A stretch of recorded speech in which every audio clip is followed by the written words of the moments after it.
Have you ever wondered what it would be like to see someone literally glowing with divine light? Today, we're exploring one of the most extraordinary moments in religious history when Jesus transformed before his disciples' eyes on a mountaintop. You know what fascinates me most about this account? The deeply human reactions to such an otherworldly event. Here's Jesus radiating like the sun, and Peter's first instinct is to suggest building shelters. Well, that's exactly what makes this story so relatable. These disciples encounter something completely beyond human comprehension, and they try to process it through familiar frameworks, like, hmm, let's do some construction. The timing of this event is particularly significant, though. It happens right after Peter declares Jesus as the Messiah, but refuses to accept Jesus' prediction of his death. Oh, that's such a crucial point, and it explains why God's voice specifically commands them to listen to him. It's like a divine intervention saying, hey, when Jesus tells you something difficult to accept, pay attention. You know what's really striking? The dramatic shift from this glorious mountain experience to what happens next. They come down to find a desperate father seeking help for his demon possessed son. Right. And that contrast teaches us something profound about faith. The disciples who just witnessed this incredible display of divine power couldn't heal the boy, despite having done similar miracles before.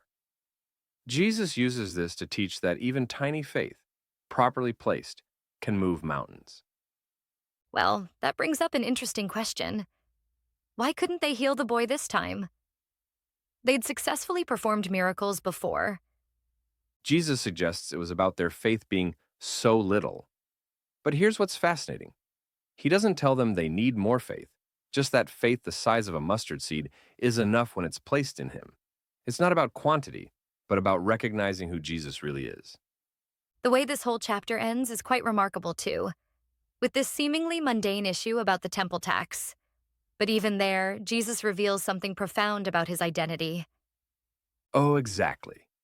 He makes it clear that as God's son, he's actually exempt from the temple tax, since it's his father's temple.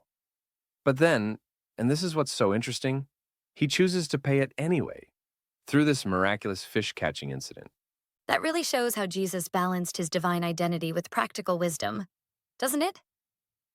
You know, what's really striking is how this whole account reveals the Trinity in action. We see Jesus in his glory, hear the Father's voice, and later learn about the Spirit's transforming work. It's like getting a glimpse behind the cosmic curtain. Hmm. And the impact clearly lasted. I mean, years later, Peter wrote about this experience, saying they were eyewitnesses of Christ's majesty. Well, that's what makes this story so powerful for us today. It shows how these extraordinary moments of clarity can sustain us through the ordinary and challenging times that follow. The disciples needed this glimpse of glory to prepare them for what was ahead.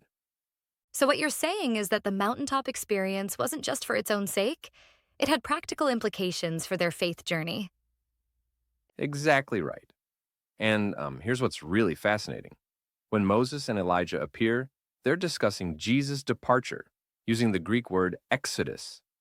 It's drawing this incredible parallel between Moses leading Israel out of physical slavery and Jesus coming death and resurrection that would lead people out of spiritual slavery. That's such a powerful connection that most people might miss without understanding the original language.